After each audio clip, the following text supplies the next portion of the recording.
परम पूज्य आचार्य गुरुवर श्री विद्यासागर जी महाराज की जय। आचार्य श्री समय सागर जी महाराज की, मुनि श्री प्रमाण सागर जी महाराज की, मुनि श्री संदान सागर जी महाराज की। नमोस्तु गुरुवर, नमोस्तु नमोस्तु। जब हम कोई बड़ा लक्ष्य लेकर के निकलते हैं और उसकी पूर्णता होती है तो एक अलग प्रकार के आनंद की अनुभूति होती है। मुझे लग रहा है कि आज आप लोगों को भी वैसी ही आनंदानुभूति हो रही है, लेकिन हम आपकी जो आनंदानुभूति है वह अल्पकालिक होती है, क्योंकि हमारे लक्ष्य रोज बदल जाते हैं। एक लक्ष्य को पूर्ण करते हैं और दूसरा सामने आ जाता है। अभी तक आप लोगों के मन में था कि हमें पंचकल्याणक सानंद संपन्न करना है। अब मन में आने लगेगा कि कल से अपने ऑफिस का क्या क्या काम निपटाना है, घर का क्या क्या काम निपटाना है ना। हालांकि आपके साथ एक शुभ निमित्त और जुड़ा है कि अब अगला पंचकल्याणक कब कराना है ना। उसके लिए मंदिर बनाना होगा। कहने का तात्पर्य ये है कि संसार की जितनी भी उपलब्धियां हैं, उपलब्धियां संतुष्टि देती है, लेकिन वह अल्पकालिक होती है, क्योंकि हमारी सारी उपलब्धियां ही अल्पकालिक है। इसलिए संतुष्टि भी अल्पकालिक होगी। आज सिद्ध परमात्मा भगवान सिद्ध अवस्था को प्राप्त हुए, उनके जीवन के चरम लक्ष्य की उपलब्धि हुई। मुक्ति की उपलब्धि जीवन की चरम उपलब्धि है। इसके बाद अब और कुछ नहीं चाहिए, सब खत्म। तो जब उपलब्धि चरम है तो आनंद भी चरम है। हम परमात्मा को सिद्ध कहते हैं। सिद्ध यानी जिन्होंने अपने करने योग सब काम को कर लिया, वो सिद्ध है।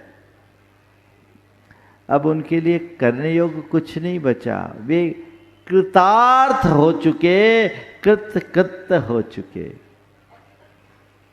आज के इस मोक्ष कल्याण की बेला में आप सब अपने मन में एक ही बात दोहराएं कि हे भगवान, आप तो कृत हो गए, सिद्ध हो गए, आपने स्वयं को कृतार्थ कर लिया, आपने पूर्णता को पा लिया। हमें ऐसी शक्ति दे, ऐसी पात्रता विकसित कर दे कि हमारा सब करना धरना छूट जाए। हम आपकी भांति आवागमन से हमेशा हमेशा के लिए मुक्त हो जाएं। यदि ये भाव मन में आ रहा है तो समझना मेरे जीवन की दिशा सही है। और यदि धर्माराधन करने के उपरांत भी दुनियादारी और गोरख धंधे का ही ख्याल मन में है, तो अभी हमारा संसार बहुत लंबा है, ऐसा समझना। मोक्ष कल्याणक आप हम सब मना रहे हैं। पूरा पंच कल्याणक आपने आनंद के साथ संपन्न किया। हमारी सारी धार्मिक क्रियाओं के लिए भी हम एक ही बात सोचते हैं कि हमें मोक्ष मिल जाए। सोचते हैं कि नहीं सोचते? बोलो, थोड़ा जोर से बोलो। सोचते हैं, पर मोक्ष की कोई तैयारी है? भीतर ऐसी कोई तैयारी है? मन में कभी आता है कि मैं मोक्ष जाऊं, मुझे मुक्त होना है? सच्चाई ये है कि हम बातें भले मोक्ष की करते हैं, पर तैयारियां तो केवल संसार की है। संसार में जीते हैं, संसार में इस भांति रचे पचे हैं कि केवल वही दिखता है, वही समझ में आता है। इसलिए हमारा सारा प्रयास और पुरुषार्थ भी उसी पर केंद्रित हो जाता है। इस दिशा को मोड़िए, हमारा पंचकल्याणक सार्थक हो जाएगा। दिशा के बदलते ही जीवन बदलता है। अभी थोड़ी देर बाद हवन होगा, भगवान की शोभा यात्रा निकालोगे, भगवान को मंदिर जी में विराजमान कर दोगे, हो गया काम। महाराज फिर अगले की तैयारी करेंगे। ये तो चलता रहेगा, लेकिन ये सब किसके लिए? आप कहोगे महाराज जी अभी तो मोक्ष मिलता ही नहीं, काहे को झंझट में पाल रहे हो?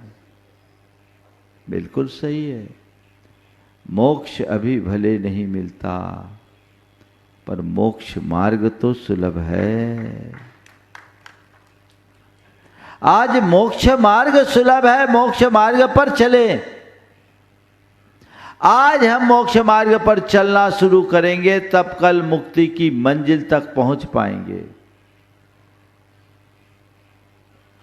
मार्ग पर चलने का अभ्यास बनाइए। इस पंच कल्याणक की सार्थकता इसी में होगी कि हमारा मोक्ष मार्ग में अनुराग कैसे बढ़े। जिस व्यक्ति के हृदय में अपने आत्मा के कल्याण की प्रबल ललक होती है, वह अपने मोक्ष मार्ग को उत्तरोत्तर प्रशस्त करने लगता है। कोई जरूरी नहीं कि हम घर बार छोड़े तभी मेरा मोक्ष मार्ग होगा। घर में रहते हुए गृहस्थ धर्म में भी तो गृहस्थोचित कर्तव्यों का पालन करते हुए आप मोक्ष मार्ग पर चल सकते हैं। हमारे शास्त्र कहते हैं गृहस्थो मोक्ष मार्गस्थो। हम एक आम गृहस्थ की भांति जीने की जगह एक मोक्ष मार्गी की तरह जिए। हम मोक्ष मार्ग में ज्यादा आगे न बढ़ सके तो भी कोई चिंता नहीं, पर कम से कम संसार की ओर विस्तार देने से बचें। मोह माया, राग रंग और भोग विलास के विस्तार पर विराम, यही मोक्ष मार्ग की सच्ची शुरुआत है। और कल्याण इसी से होगा। ऐसा प्रयास कीजिए। तो बस मैं आप सबसे यही कहूँगा, पंचकल्याणक खत्म होने जा रहा है। मन में यही भाव लगाएं कि प्रभु अब सारे संसार का नेह कम हो और आपके प्रति मेरा अनुराग बढ़े। आपके प्रति अनुराग बढ़े, धर्म के प्रति अनुराग बढ़े, परमार्थ के प्रति मेरा अनुराग बढ़े। जीवन का पथ प्रशस्त हो सकेगा। आप लोगों ने इस पंचकल्याणक में खूब भक्ति की, फल भी तो चाहोगे। क्या फल चाहोगे बोलो? इस भक्ति का क्या फल चाहोगे? भैया जी बोल रहे जो आप दिलवा दो। जैन जगत के एक महान आचार्य हुए हैं, आचार्य पूज्यपाद। तत्वार सूत्र की दिगंबर परंपरा की सबसे पहली टीका उनके द्वारा रचित है, सर्वार्थ सिद्धि। बहुत बड़े वैयाकरण भी हुए और उन्होंने भक्तियां रची। उनके विषय में ऐसा कहा जाता है कि उनके नैनों की ज्योति चली गई थी। उन्होंने शांतिनाथ भगवान के जिनालय में शांति भक्ति की रचना की, उनसे उनके नैनों की ज्योति आ गई। उन्होंने एक दिन भगवान से कहा कि भगवान, मैंने जब से होश संभाला आपकी भक्ति की, आज मैं उसका फल चाहता हूं। जब से मैंने होश संभाली आपकी भक्ति की, आज मैं उसका फल चाहता हूं। भगवान ने पूछा, मांगो, क्या फल चाहते हो? भगवान ने पूछा, मांगो, क्या फल चाहते हो? अचानक भगवान यहां आ जाए और अभी आपसे पूछे, बोलो क्या फल चाहते हो, तो ईमानदारी से बोलना, क्या मांगोगे? वो कहेंगे एक ही फल चाहिए, एक फल दूंगा, बोलो क्या चाहते हो, क्या मांगोगे? बहुत बढ़िया, विजय बोल रहा है मोक्ष मार्ग में चलना है, तो हम अभी दिलवा देते हैं, भगवान से लग जा। स्टेप बाय स्टेप ही सही। पता है आप सबको आप क्या क्या मांगोगे। ये बहुत अच्छी बात है कि मोक्ष मार्ग के प्रति अनुराग है, लेकिन प्राथमिकता कुछ और है। आचार्य पूज्यपाद से भगवान ने कहा, बोलो तुम क्या मांगते हो? तो उन्होंने कहा, हे भगवान, आबाल्या जिन देव देव भवतः श्रीपादयो सेवया सेवा शक्त विने कल्पलतया कालोदयावद्गतः त्वां तस्या फलमर्थये तदधुना प्राणप्रयाणक्षणे तन्नाम प्रतिबद्धवर्ण पठने कंठोस्त्वकुंठो मम।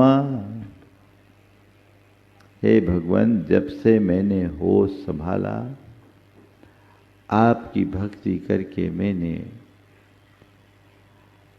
अपना जीवन बिताया, आज मैं जीवन के अंतिम क्षणों में आपसे केवल एक ही प्रार्थना करता हूँ। उसके फल के रूप में केवल एक ही बात चाहता हूँ कि जब मेरे प्राण कंठ से निकलने को हो, जब भी मेरे प्राण कंठ से निकलने को हो, मैं आपका नाम सुमरता हुआ छोड़ूं, मेरा कंठ अवरुद्ध ना हो। मेरे कंठ से केवल आपके ही नाम की गूंज हो। अब देखो, कल से ये सब मंगलाष्टक नहीं मिलेगा, ये भजन भक्ति नहीं मिलेगी। अभी तो सुबह से 5:30 बजे से आपके कानों में हलचल होने लगती है। अभी सब चीजें छूटेगी, स्वाभाविक भी है। आपकी और सारी चीजें जुड़ी हुई है। बस एक ही बात मानस में अंकित हो जाए कि हे क्या है, उपादेय क्या है, तो हमारा जीवन तरेगा। हम अपने जीवन को बेहतर बना सकेंगे और अपने जीवन का कल्याण कर सकेंगे। सार में मैं आज इतना ही कहना चाहूँगा, क्योंकि आज आपकी बहुत सारी क्रियाएं बाकी हैं। ये पंचकल्याणक निर्विघ्न संपन्न नहीं हुआ। ये पंचकल्याणक निर्विघ्न संपन्न नहीं हुआ। महाराज क्या बोल रहे, हम तो सोचे थे कुछ अच्छा बोलोगे। मैं कहूँगा ये पंचकल्याणक अच्छा नहीं हुआ। महाराज क्या उल्टी बात कह रहे। मैं उल्टी तो करता ही नहीं, सीधी ही करता हूँ। आप उल्टी समझ जाओ तो मैं क्या करूँ। मैं कह रहा हूँ ये पंचकल्याणक निर्विघ्न नहीं, सानंद संपन्न हुआ है। ये पंचकल्याणक अच्छा नहीं, बहुत अच्छा हुआ है। जब इस पंचकल्याणक की रूपरेखा बन रही थी, ये लोग आए मेरे पास, महाराज इतने शॉर्ट टाइम में कैसे होगा। पूरनमल जी घबरा रहे थे, बुढ़ार में कह रहे थे महाराज आपको जल्दी आना होगा। मतलब चिंता मत करो, हम जल्दी ही आएंगे। लेकिन इतनी अल्पावधि में जिस तरह की व्यवस्थाएं और जिस तरह का उल्लास आप लोगों ने प्रकट किया है वो बहुत प्रशंसनीय है। मैं पंच कैलाना की व्यवस्था से जुड़े सभी कार्यकर्ताओं को पहले आशीर्वाद देना चाहूँगा, उनको जो एक दिन भी मंच पे नहीं आ पाए।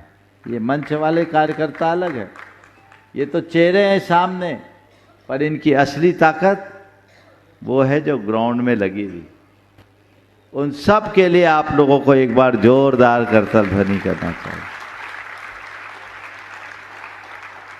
और किसी भी कार्य को संपादित करने में जो उसके योजक होते हैं, संयोजक होते हैं, उनकी महत्वपूर्ण भूमिका होती है। यहाँ की पंचायत कमेटी पूरनमल जी सेठी के नेतृत्व में इस उम्र में भी उन्होंने जिस तरीके का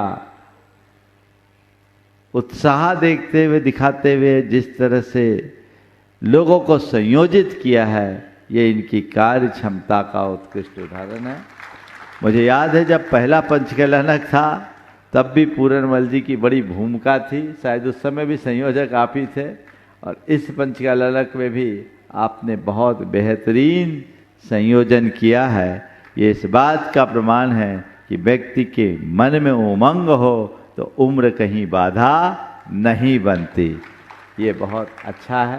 पूरी कमेटी प्रदीप जी बाकलीवाल के नेतृत्व में इस पूरी कमेटी ने, जीतू भाई आपके यहाँ का एक नया धार्मिक चेहरा उभर करके आया है, और संजय, ये सब लगे हुए लोग वर्षों से, और पूरी कमेटी इस कार्य को संपन्न की है। मैं कमेटी को बहुत बहुत आशीर्वाद देता हूँ। और मैं तो ये पाता हूँ कि रांची वाले सबका बड़ा गाढ़ स्नेह है। जितने भी परिवार पहले से जुड़े हैं उनके जुड़ाव में वृद्धि ही हुई है, कहीं कोई कमी नहीं हुई। सभी लोग तन मन धन से, रांची का ऐसा कोई परिवार नहीं जो कहीं से पीछे रहा है। मैं उन सब को बहुत बहुत आशीर्वाद देता हूँ।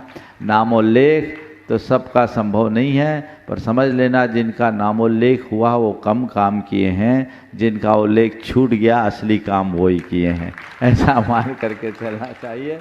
हमारे इस प्रतिष्ठा को संपन्न करने में हमारे प्रतिष्ठाचार्य ब्रह्मचारी अशोक भाई, अभय भाई और उनके साथ सुदर्शन जी, सोनल जी, राहुल जी और आपके स्थानीय अरविंद और अंकित, एक पूरी टीम लगती है इस कार्य को संपन्न करने में। इन लोगों ने बहुत अच्छे से संयोजित किया। संगीतकार ने भी मधुर स्वर लहरी से, मैंने देखा उन्होंने कोई फिल्मी नहीं लिया तो नहीं हमारे सुने में। मैं फिल्मी को पसंद नहीं करता। राजीव अगर लिया हो तो अगली बार सुधार लेना। हाँ, थोड़ा बहुत लिया, बिल्कुल नहीं लेना। हमें मौलिक धुनों में, तेरे पास गला है और कला है, उसकी छाप दिखाओ, आनंद आना चाहिए। बहुत अच्छे से संपन्न किया, जिनने प्रशासन ने भी पूर्ण व्यवस्थाएं दी है। और ये व्यवस्था को सुलभ कराने में, जैसा अभी उल्लेख किया प्रदीप जी काला ने, हमें जब ये लोग बोल रहे थे कहाँ जिला स्कूल, तो पहली पसंद थी, ले गए बकरी बाजार, फाइनल कर रहे हैं, बोले यहाँ तो करना ही नहीं। महाराज जगह नहीं मिल रहा, मतलब कोई जगह नहीं मिल रही है तो बालकृष्णा में करवा लेंगे, कंप्रोमाइज ही करना है तो कर लेंगे, लेकिन बकरी बाजार तो नहीं। लेकिन जब संदेश आया, ये जगह दिखाई, अभय भैया यहाँ थे, तो मुझे बहुत प्रसन्नता हुई। और पूरे देश के लोगों ने ये देखा कि ये आयोजन अद्भुत, इतने सालों में पंचकैलानक के लिए। देखो इतनी बारिश भी हो गई 2-3 दिन से, आपको कोई फर्क नहीं पड़ा क्या? अगर ये जिला स्कूल में होता तो कीचड़ में आप फंस जाते। तो ये अद्भुत है, जो होता है बहुत अच्छा होता है। ये सब पुण्य के प्रताप से होता है। जिन लोगों ने भगवान विराजमान करने का सौभाग्य प्राप्त किया, ये उनका भी पुण्य है। अब अपने जीवन में ऐसे ही पुण्य की छटा बढ़ाते रहे, उत्साह बढ़ाए, पुण्य जगाए, अगले पंचकैलानक की भूमिका बनाए आज से। और अगला पंचकैलानक शताब्दी महोत्सव के रूप में संपन्न हो, ऐसी रूपरेखा। अरे हम बाजू बाजू में रहेंगे तो ले आएंगे, रांची वाले ऐसे भी छोड़ने वाले थोड़ी है, पर हम अपना कमिटमेंट नहीं कर सकते। कल के गर्भ में क्या छिपा है कहा नहीं जा सकता, पर भावनाएं आप लोगों को जरूर रखनी चाहिए। आप रांची वासी हैं, आप रांची से बंधे हैं, महाराज रांची के नहीं हैं। भले रांची वाले महाराज को रांची वाले मान ले, यह बात जुदी है, लेकिन हम आपसे राजी हैं, नाराज नहीं, ये बात ध्यान करके चलना चाहिए। बहुत अच्छे से महाराज लोगों ने भी बहुत अच्छी भावनाएं भाई है, तब ये पंच कल्याणक संपन्न होता है। और इस पंच कल्याणक की सारी व्यवस्थाओं के साथ मैं चाहूँगा एक शख्स का आप सबको जोरदार अभिनंदन करना चाहिए, जो आपकी सारी व्यवस्थाओं को, संघ की पूरी व्यवस्थाओं को बहुत तत्परता के साथ रात दिन एक करके निस्वार्थ भाव से संपन्न करते हैं, वो है भाई बिक्की पाटनी। एक बार इनका भी सत्कार होना चाहिए, सामने आ जाए। ये आपके कार्य को कर रहे हैं और इसके साथ ही आपके रांची में इतने दिन से पंचकल्याणक हो रहा है, आप लोगों को संघ की भैया वृत्ति संबंधी कोई व्यवस्था की चिंता नहीं। आपको उनका भी एक बार जोरदार अभिनंदन करना चाहिए। इस बार दो परिवार की पूरे इस पंचकल्याणक में बहुत ही उल्लेखनीय भूमिका है, एक चंद्रकला पाटनी और दूसरी आपकी रीता मिक्सचर। इन दोनों के लिए भी आप लोग जोरदार अभिनंदन कर दें तो इसके लिए बहुत अच्छा होगा। और बंधुओं, संजय छाबड़ा का उल्लेख कर दिया जाओ। संजय छाबड़ा तो शुरू से ही लगा हुआ है, मैंने अभी चर्चा में कहा था। और बहुत सारी टीम है, मैं पूरी कार्यकारिणी बोल रहा हूँ, उनको ले लें। और इस पूरे के पूरे कार्यक्रम के प्रसारण में जिनवानी चैनल और इस पूरे के पूरे साउंड सिस्टम को अच्छे ढंग से ऑपरेट करने के लिए अंबिया साउंड की पूरी टीम रवि भाई के नेतृत्व में जिस तरह से किया, इनका आप जोरदार अभिनंदन करें। और व्यवस्थाओं में, खासकर भैया वृत्ति की व्यवस्था में आपके यहाँ की एक बहन अंजू छाबड़ा का भी बहुत बड़ा योगदान रहा है। आप इन सब का अभिनंदन करना चाहिए। मैं एक बात कहूँगा, अब मैं रांची में सबसे पहले युवाओं से चाहता हूँ, युवा दंपतियों से चाहता हूँ, बोल दूँ। रांची में इतनी बड़ी समाज है, पर इधर से गुजरने वाले साधु संतों के मुंह पर रांची के किसी श्रावक श्राविकाओं का नाम नहीं आता। साडम वाले घोटू और गोमिया वाले संजू का नाम आता। क्यों आता? घोटू संजू साधुओं की सेवा में लगे रहते हैं। मैं चाहता हूं रांची में भी कम से कम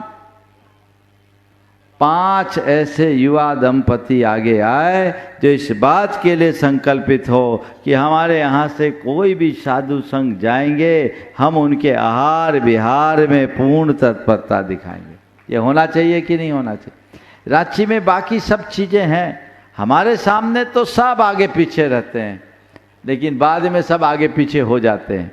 ये व्यवस्था आप लोगों को बनानी चाहिए। तो ये व्यवस्था यहाँ के युवाओं को करनी है। आज मध्याह्न में मेरे पास सारे युवाओं को इकट्ठे करो और जोड़ो। भक्ति भाव में कमी नहीं है, केवल उनको संयोजित करने की बात। ये तुम्हारा कितना पुण्य है। साधुओं की संगति में रहने से पूरा जीवन बदल जाता है, जीवन का मजा ही कुछ और हो जाता है। ये भावनाएं सबको बना के रखनी चाहिए। हाँ, इस सब को संयोजित करने का काम पूरनमल जी कह रहे हैं। जीतू भाई की बहुत बड़ी भूमिका, मैंने उल्लेख तो किया ही। चार्टर्ड अकाउंटेंट होने के बाद पहले के प्रवासों में जितेंद्र वैसा सक्रिय नहीं रहा, लेकिन ये इस बार मुझे दिखा है कि इसमें बहुत संभावनाएं। पिछली बार जब मंदिर की भगवान विराजमान करने की भूमिका बनी थी, तभी से इसने भाव रखा था कि हमें शांतिनाथ भगवान विराजमान करना है, और शांतिनाथ भगवान विराजमान करने का पुण्य भी इन्होंने प्राप्त कर लिया। शांतिनाथ भगवान के लिए जितेंद्र भाई, कुंथुनाथ भगवान के लिए रीता, अरनाथ भगवान के लिए बड़जात्या परिवार, जी प्रकाश जी बड़जात्या परिवार विधि- और भरत चक्रवर्ती के लिए पांड्या परिवार ने जो भाव प्रकट किया, पुण्य लाभ मिला। इसी तरह विधि नायक के लिए पंकज शुरू से उसकी भावना थी कि मुझे विधि नायक विराजमान करना है, एक बार उनके लिए भी करतलध्वनि। और बाबूलाल जी जो हमारे श्रवण कुमार हैं, मुनि सुव्रतनाथ भगवान को विराजमान करने का सौभाग्य प्राप्त किया। ये सब लोग पुण्य के भागी हैं। और यहाँ के जैन युवा जागृति और जैन महिला जागृति के लिए भी आप लोगों को जोरदार करतलध्वनि बजा लेनी चाहिए। और मैं चाहूँगा कि ये दोनों जागृति में एक नव जागृति उत्पन्न हो, ताकि वे जो चीज़ें कभी कभी खटकने वाली है उसे भी पूर्ण कर सके। सभी को बहुत आशीर्वाद। जय बोलो देवादिदेव खजराट श्री भगवान महावीर स्वामी की जय। अहिंसा परमो धर्म की जय। परम पूज आचार्य गुरुवर श्री विद्यासागर जी महाराज की जय। जय बोलो आचार्य श्री समय सागर जी महाराज की, पूज मुनिवर श्री प्रमाण सागर जी महाराज की, पूज मुनिवर श्री संधान सागर जी महाराज की, समस्त मुनि संघ की नमस्ते। हमारे जीवन में हमें अनेक प्रकार के फैसले लेने पड़ते हैं। कुछ फैसले ऐसे होते हैं जो हमारे भविष्य को बना देते हैं, और कुछ फैसले ऐसे होते हैं जिनसे हमारा भविष्य बिगड़ जाता है। कहने का ऐसा ये है कि फैसले से हमारा भविष्य निर्धारित होता है, और जो भी हमारा फैसला हो, निर्णय हो, उसके पीछे एक शक्ति काम करती है। वह है विवेक की।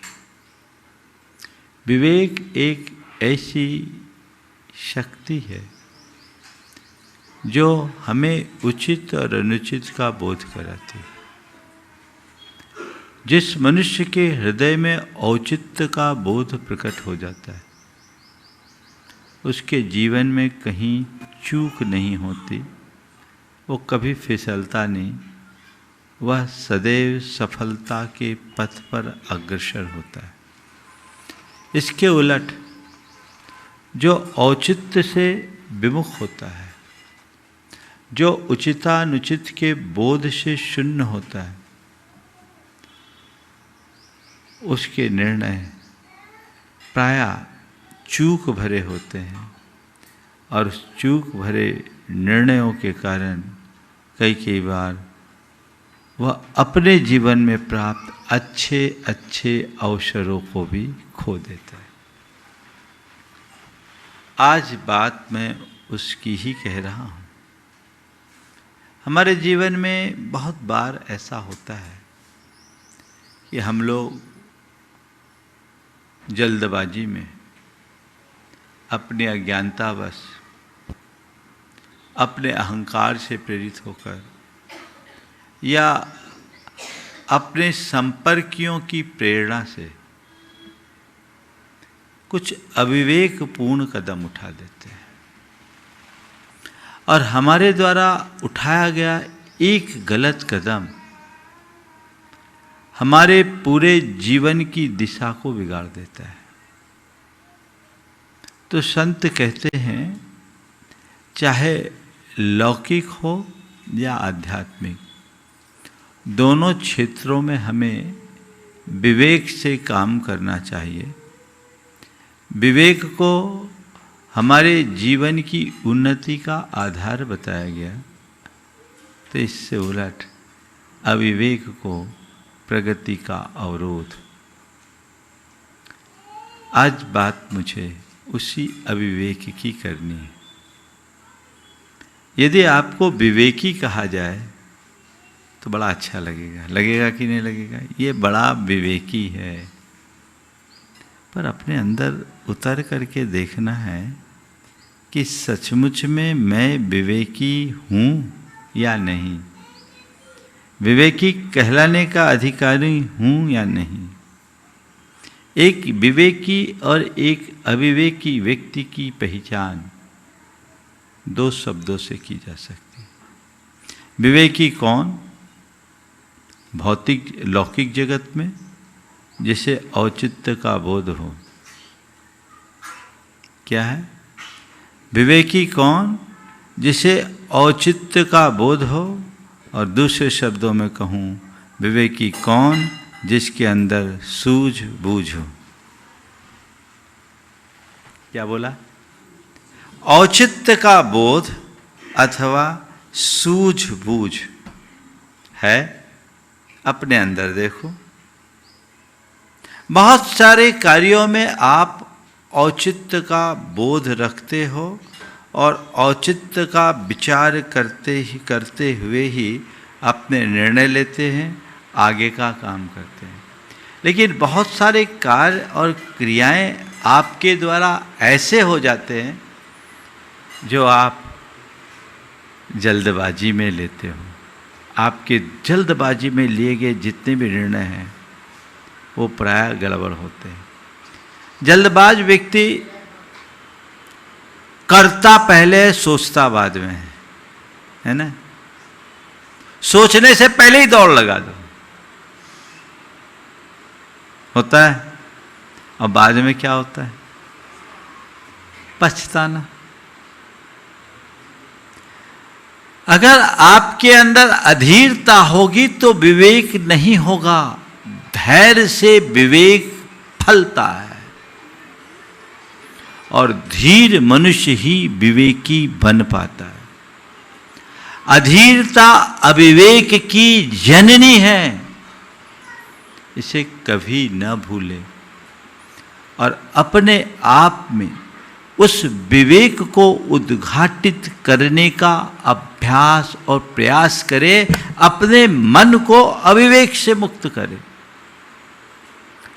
4 कारण है जो अविवेक को जन्म देता है और 4 लक्षण हैं जो हमारे अंदर अविवेक को दर्शाते हैं। पहला कारण अधीरता, दूसरा कारण है अज्ञान, तीसरा कारण है अहंकार और चौथा कारण है गलत लोगों की संगति। अधीर व्यक्ति सोचता ही नहीं, तो हड़बड़ हड़बड़ हड़बड़। और हम लोगों ने तो एक कहावत बचपन से ही सुन रखी है, हड़बड़ी में गड़बड़ी। हड़बड़ी से बचें। अपने आप में धैर्य लाने का प्रयास हमारा होना चाहिए। जिस व्यक्ति के अंदर अज्ञान है, जीवन के अच्छे बुरे की समझ नहीं है, कर्तव्य अकर्तव्य का बोध नहीं है, आत्मा अनात्मा का भान नहीं है, हे उपादेय का ज्ञान नहीं है, उससे हम विवेक की कोई अपेक्षा नहीं रख सकते। जो अहंकार में पलता है उसके जीवन में विवेक आ ही नहीं सकता, क्योंकि अहंकार सबसे पहले हमारी बुद्धि पर एक आवरण ला देता है। वो किसी की सुनेगा नहीं, अहंकारी को किसी की सुनता ही नहीं। जो है मैंने कह दिया वो सही। तो अहंकार की स्थिति में जो कुछ भी होता है वह प्रायः अविवेकपूर्ण होता है। और फिर गलत लोगों की संगति में रहोगे तो विवेक कुंद होगा ही होगा। आसक्ति भी हमारे विवेक को नष्ट करती। बुद्धि के विनाश का कारण आसक्ति है। अगर मनुष्य किसी व्यक्ति और वस्तु से आसक्त हो जाता है, उसके पीछे पागल हो जाता है, तो उसको उसके अलावा कुछ नहीं दिखता, वही सब कुछ दिखता। करनी अकरनी का सारा भेद भूल जाता है और प्रायः कुछ गलत कदम उठा लेता है। कुछ भी समझ में नहीं आता, मोह में फंस गए। ये अविवेक के मूल कारण है और उसके लक्षण हमें दिख जाएंगे। हमारे अंदर विवेक है कि नहीं। जल्दबाजी है तो समझ लो आपके अंदर विवेक नहीं है। फैसला लेना, बाद में पछताना। अविवेक का पहला लक्षण है जल्दबाजी। दूसरा है भाव प्रवणता, भावुकता, भावनाओं में बहकर निर्णय ले लेना। बाद में आदमी पछताता, अरे क्या करे, उस समय भावुकता में मैंने बोल दिया, भावुकता में फैसला ले लिया, भावुकता में हमने कमिटमेंट कर दिया, अब ये नतीजा आ गया। होता है, जल्दबाजी में हमने निर्णय लिया और मामला हमारे हाथ से फिसला। ये अक्सर देखने में आता है और बाद में हमारे पास केवल और केवल पश्चाताप रह जाता है और कुछ नहीं। और फिर अविवेकी होने का एक लक्षण और है कि बार बार उसी गलती को दोहराना, जो एक बार कर दिया। गलतियां विवेकियों से भी क्वचित कदाचित हो जाती है, लेकिन विवेकी और अविवेकी में इतना ही अंतर है, विवेकी अपनी गलती को सुधारता है और अविवेकी उसी गलती को रोज रोज दोहराता रहता है। आप अपने अंदर उतर करके देखिए, यदि आप एक ही गलती को बार बार दोहरा रहे हो तो मान करके चलना आप गलती पर गलती कर रहे हो, आपका जीवन अविवेक से घिर गया है। और दूसरों की बातों में आकर खुद का नुकसान करना, दूसरों की अच्छी बातों को न स्वीकारना और गलत बातों को मानकर निर्णय ले लेना और उसी गलती को बार बार दोहराना। दूसरों की बातों में आए, अपना नुकसान कर लिया, अरे क्या करें, हम तो उसके बातों में आ गए, हम तो उसके बातों में आ गए, हम तो उसके बातों में आ गए। और आजकल तो ऐसे बहुत सारे लोग हैं। आज के समय में आपको आपके विवेक की परीक्षा हर पल देनी पड़ती है और विवेक की रक्षा करने की भी आवश्यकता होती है। यदि आप विवेक, थोड़ा सा भी विवेक खो दिए और चूक गए तो भारी नुकसान हो सकता है। जितने भी साइबर क्राइम हैं, क्या है बोलो, क्या करते वो लोग आपके साथ? सरकार जागरण का एक बहुत बड़ा संदेश आप सबको दे रही है, रोज रोज बड़ी बड़ी चर्चाएं आती है, लेकिन उसके बावजूद रोज रोज लोग गलतियां करते हैं। आपको ट्रैक करके आपको भारी लाखों करोड़ों का नुकसान दे रहे हैं। और ये सब किसके साथ हो रहा है? पढ़े लिखों के साथ कि गैर पढ़े लिखों के साथ? हाँ, तो पढ़े लिखे होने का मतलब विवेकी है क्या? बोलो। देखो, दो शब्द है, एक पढ़ा लिखा होना और एक अनपढ़ होना। हम लोग प्रायः अनपढ़ को अच्छा नहीं मानते और पढ़े लिखे को बहुत अच्छा मानते, कहते ये ठीक है। अनपढ़ और पढ़े लिखे होने का कोई अर्थ नहीं है। निरक्षर और साक्षर में कोई बहुत बड़ा अंतर नहीं है। हो सकता है निरक्षर व्यक्ति बड़ा ज्ञानी हो और ये भी हो सकता है साक्षर व्यक्ति मूढ़ हो। अनपढ़ ज्ञानी हो सकता है, पढ़ा लिखा मूढ़ हो सकता है। ज्ञानी कौन? जिसमें विवेक है, और मूढ़ कौन? जो अविवेकी है। हमारी संस्कृति निरक्षर से साक्षर बनने की नहीं है, हमारी संस्कृति मूढ़ से ज्ञानी बनने की है। क्या बनने की है? मूढ़ से ज्ञानी। अपने अंदर उतर करके देखो कि मेरे भीतर मूढ़ता का कोई अंश तो नहीं है। यदि है तो मैं अपने जीवन से धोखा खाऊंगा, नुकसान उठाऊंगा, और उठा रहे हैं। ये जितनी भी घटनाएं होती है जो डर, अंधविश्वास, लालच और मोह में फंसते हैं, वे सब के सब मूढ़ कहलाते हैं। और ऐसे लोगों को बड़ी आसानी से बेवकूफ़ बनाया जाता है। आप लोगों के साथ रोज चीटिंग होती कि नहीं होती? बोलो। हाँ, आपने निर्णय ले लिया, कुछ भी कह दिया, सामने वाले की बातों में आ गए। बिल्कुल नहीं। हर व्यक्ति को अपने तरफ बहुत गंभीर होना चाहिए और बहुत सावधानी के साथ कोई भी कदम उठाना चाहिए। और यदि कदाचित कोई गलती हो जाए तो उसकी पुनरावृत्ति से बचना चाहिए। भावना योग हमें वही सामर्थ्य देगा जिसको हम अपने जीवन में उतारें तो बहुत बड़ा परिवर्तन और बदलाव घटित किया जा सकता है। अविवेक एक अविवेकपूर्ण निर्णय पूरे जीवन को बहुत पीछे ले जाता है, क्योंकि गलत निर्णय से अच्छे परिणाम कभी नहीं होंगे सिवाय नुकसान के और कुछ नहीं। अविवेक का आप अनुभव करें, 4 तरह का परिणाम होता है।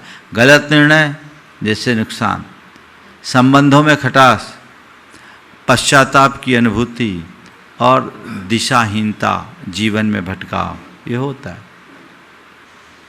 ऐसे ही आध्यात्मिक जगत में ऐसा अहंकार होगा, सम्यक दर्शन कैसे होगा? वो अनात्मा में आत्मा का बोध कर रखा है, पर में कर्तृत्व की भावना, स्वामित्व की बुद्धि और भोक्तृत्व की चाह जगा लेता है। तो जिसके अंदर कर्तृत्व, स्वामित्व और भोक्तृत्व की प्रबल आकांक्षाएं होती है, वह सच्चे अर्थों में आध्यात्मिक जगत में आगे नहीं बढ़ सकता। वो तभी हो सकता है जब उसका अहंकार विसर्जन, जिसे अपने यहाँ कहा जाता है मिथ्यात्व। मिथ्यात्व से ऊपर उठने पर ही सम्यक्त का प्रकाश प्रकट होता है। तो अपने चित्त का अंतर विश्लेषण करके देखने की जरूरत। कहीं मैं झूठे अहंकार में तो नहीं जी रहा हूं। स्वरूप बोध होते ही अहंकार मिटता है और अहंकार के मिटते ही विवेक जगता है। तो अहंकार को मिटाने के लिए स्वरूप बोध जगाइए। ये स्वरूप बोध जगेगा, जीवन की दिशा बदलेगी, जीवन में एक अलग आनंद आएगा। फिर आसक्ति, आसक्ति किसी के प्रति हो, चाहे व्यक्ति या वस्तु, वो हमें चीजों को समझने नहीं देती। हमें वस्तु या व्यक्ति से इस तरह से जोड़ देती है कि उसके अतिरिक्त हमें और कुछ दिखता ही नहीं। आंखों के आगे पर्दा लग जाता है। कहते हैं जैसा चश्मा लगा लो चीजें वैसी ही दिखती। जिसके प्रति तुम्हारे मन में आसक्ति है, उसके अलावा तुम्हें और कुछ अच्छा लगेगा ही नहीं। उसका परिणाम सदैव बुरा होता है। तो अपने अंतर मन में उस आसक्ति को मिटाने की जरूरत है। हमारे मन में आसक्ति होती है भोगों के प्रति, हमारे मन में आसक्ति होती है शरीर के प्रति, हमारे मन में आसक्ति होती है व्यक्ति, परिवार और परिजनों के प्रति, हमारे मन में आसक्ति होती है धन संपत्ति के प्रति। भोगों के प्रति, शरीर के प्रति, परिजनों के प्रति या व्यक्तियों के प्रति और धन के प्रति, किन्हीं के प्रति अगर मन आसक्त होगा पागल रहेगा। और जिसका मन आसक्ति में पागल है वह कभी विवेक संपन्न हो ही नहीं सकता। ये मोहा शक्ति है, इससे ऊपर उठो। मोहा शक्ति में फंस करके हमने अपना अनर्थ किया है, अनंत जन्मों में अनर्थ किया है। इससे अपने आप को बचाने की कोशिश करनी चाहिए। कहा जाता है साधु ऐसा चाहिए जैसे सूप सुहाए, सार सार को गही रखे, थोथा दे उड़ाए। है ना? ये किसी बहुत पढ़े लिखे व्यक्ति की पंक्तियां नहीं है, लेकिन एक ज्ञानी की बोल है जो हर व्यक्ति के हृदय में बोध जगाता है। साधारण सी बात में कितना गहरा संदेश है। अपना जीवन सूप की तरह बनाओ। सूप का काम क्या है? आप लोग सूप से फटकते हैं। हालांकि आजकल तो ये सब क्रियाएं लगभग छूट गई है, सब बाजार से ही प्रोसेस की हुई चीज़ें आती। पहले एक परंपरागत व्यवस्था होती थी, घर में सूपा भी रहता था, चालनी भी रहता था। चलनी का काम क्या रहता था? सारभूत गेहूं अनाज को नीचे गिरा दे और भूसे को अपने पास रखे, वो चलनी है। चलनी तो वही करती ना, ऊपर ऊपर का डंठल चलनी में ऊपर रह जाए और दाना दाना नीचे झड़ जाए, है ना? और सूपा में उल्टा, सूपा में भूसा बाहर निकल जाए, दाना पास रह जाए। असार को बाहर रखो, सार को भीतर रखो। अपने अंतर मन का विश्लेषण करो, तुम्हारे जीवन में क्या है, सार है या सार? तुम्हारा जीवन चलनी जैसा है या सूपे जैसा? बोलो, किसको संग्रहित कर रहे हो, सार को या आसार को? और इसकी पहचान है, जो तुम्हें पुष्टि दे, जो तुम्हें संतुष्टि दे, जो तुम्हें अंदर से स्थायी आनंद दे, उसमें सार है। और जो तुम्हें अतृप्ति और आकुलता दे, वह सब बेकार है, असार है। तो अब तक तुमने क्या किया? सार की उपेक्षा कर असार का अभिनंदन किया। इस गलती को सुधारो। सार को गही रखो, थोथा दे उड़ाए। अविवेक से विवेक की ओर मुड़ो। विवेक हमारी मुक्ति का साधन है। जब तक इस तरीके से हम अविवेक में भरे रहेंगे, हमारा जीवन इसी तरह नष्ट भ्रष्ट होता रहेगा। बदलाव चाहिए ताकि भटकाव मिटे, ठहराव आए, स्थिरता आए। भेद विज्ञान,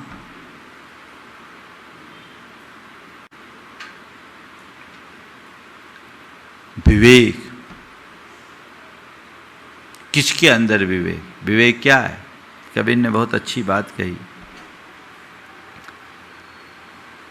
समझा समझा एक है, अनसमझा सब एक। समझा समझा एक है, अनसमझा सब एक। तिनको समझा जानिए जिनके घट में विवेक। किसको समझदार बोलेंगे? हाँ, है ना? आजकल के पढ़े लिखे लोग कैसे होते मालूम? एक लड़की सब्जी लेने गई,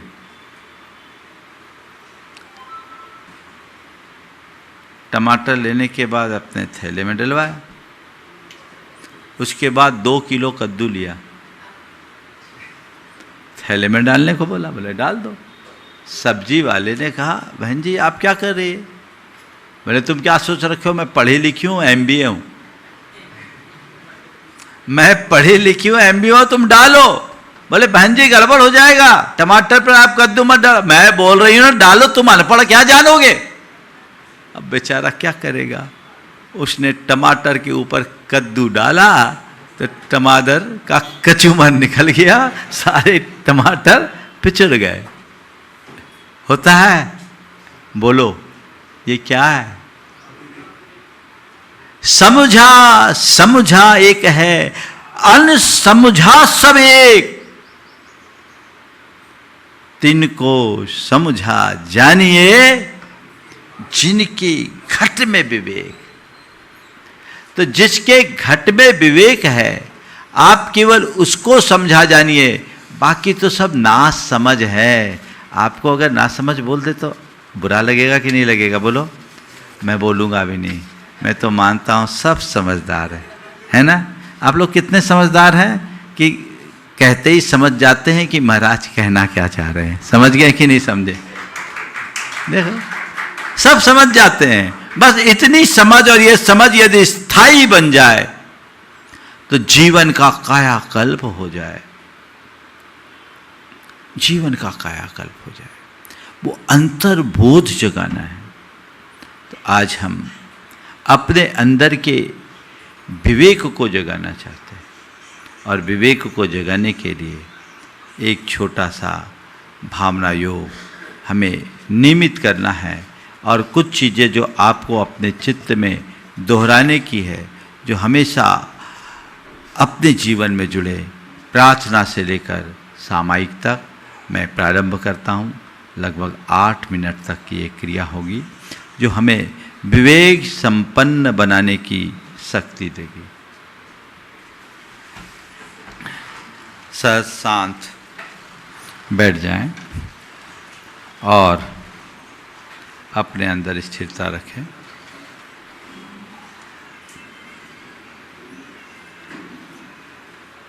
सांस आ रही है, सांस जा रही है।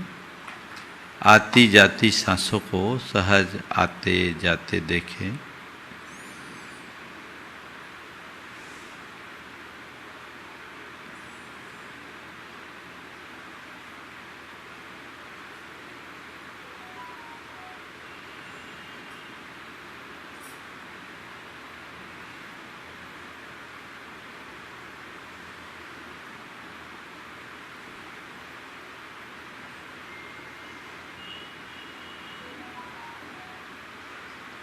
हे प्रभो आपके चरणों में कोटि कोटि बंदन, कोटि कोटि आभार। हे प्रभो आपकी कृपा से मुझे जीवन का यह नया दिन मिला। मुझे ऐसी शक्ति दे कि मैं आज के इस दिन को अच्छा दिन बना सकूं। हे प्रभु मुझे ऐसी दृष्टि दे कि मैं सही निर्णय ले सकूं। हे प्रभु मुझे निर्णय की सही दृष्टि दो। हे प्रभु मुझे निर्णय की सही दृष्टि दो। हे प्रभु मुझे निर्णय की सही दृष्टि दो। हे प्रभु मुझे निर्णय की सही दृष्टि दो। हे प्रभु मुझे निर्णय की सही दृष्टि दो। मुझे भ्रम से नहीं ज्ञान से चलना है। मुझे भ्रम से नहीं ज्ञान से चलना है। मुझे भ्रम से नहीं ज्ञान से चलना है। मुझे भ्रम से नहीं ज्ञान से चलना है। मुझे अपना काम स्थिरता और विवेक से करना है। मुझे अपना काम स्थिरता और विवेक से करना है। मुझे अपना काम स्थिरता और विवेक से करना है। हे प्रभु बीते दिन में मैंने अनेक बार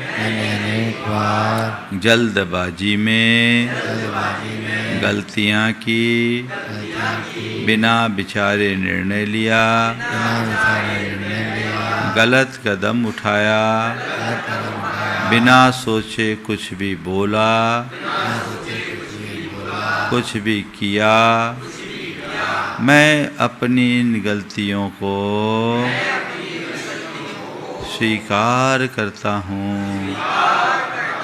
मेरे हृदय में इन गलतियों के प्रति घोर ग्लानि है। मैं उनका परित्याग करता हूँ। अपनी गलतियों को स्वीकार करते हुए उनका सुधार करता हूँ। हे प्रभु मेरे अविवेकपूर्ण निर्णयों से जिस किसी का भी दिल दुखा हो, कष्ट पहुँचा हो, उन सभी से मैं हृदय से क्षमा मांगता हूँ। अपनी ओर से उन्हें क्षमा करता हूँ। वे भी मुझे क्षमा करे। हे प्रभु अब मैं सोच कर निर्णय लूँगा। अब मैं सोच कर निर्णय लूँगा।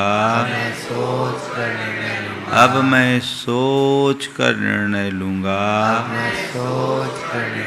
अब मैं सोच कर निर्णय लूँगा।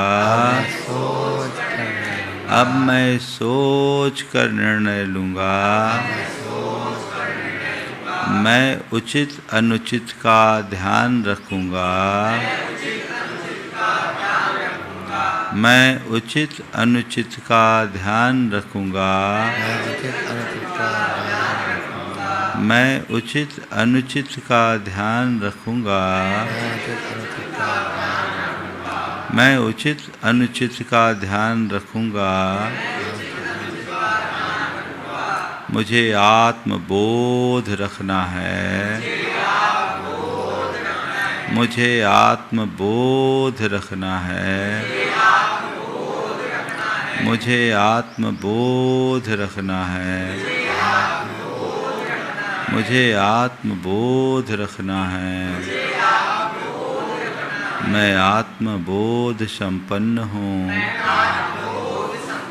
आत्मबोध संपन्नो हम।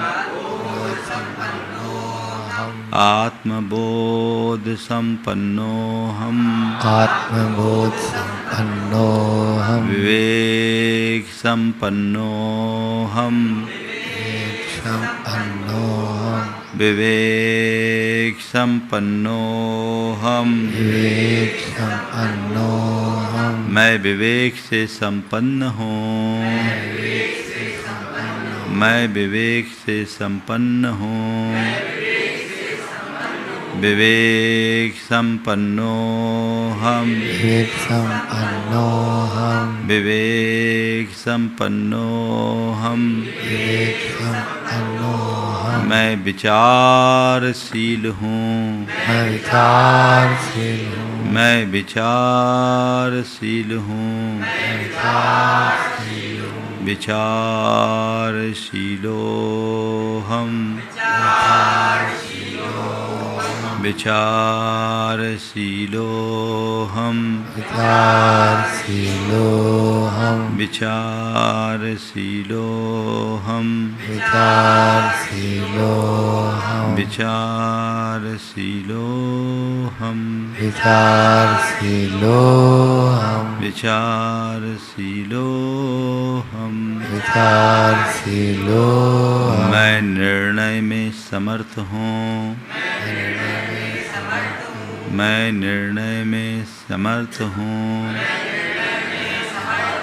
निर्णयक्षमो हम। निर्णयक्षमो हम। निर्णयक्षमो हम। निर्णयक्षमो हम। निर्णयक्षमो हम। शांतो हम। शांतो हम। शांतो हम। शांतो हम। शांतो हम। शांतो हम। शांतो हम। शांतो हम। शांतो हम। शांतो हम। शांतो हम। सहजो हम। सहजो हम। सहजो हम। सहजो हम। सहजो हम।